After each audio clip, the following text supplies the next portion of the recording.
लाभ कशाला म्हणावं हे कुठं माहिती आहे महाराज.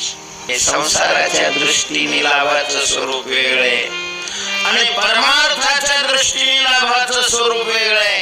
परमार्थ दृष्टीने पुण्य लाभ आहे, परमार्थ दृष्टीने वैराग्य लाभ आहे, परमार्थ दृष्टीने सत्संगती लाभ आहे, परमार्थ दृष्टीने भगवंताचं चिंतन लाभ आहे. चिंतनाची जोडी हाची लाभ घडोघडी घडोघडी चिंतनाची जोडी आची लाभ. हे पोरगे होणे पैसे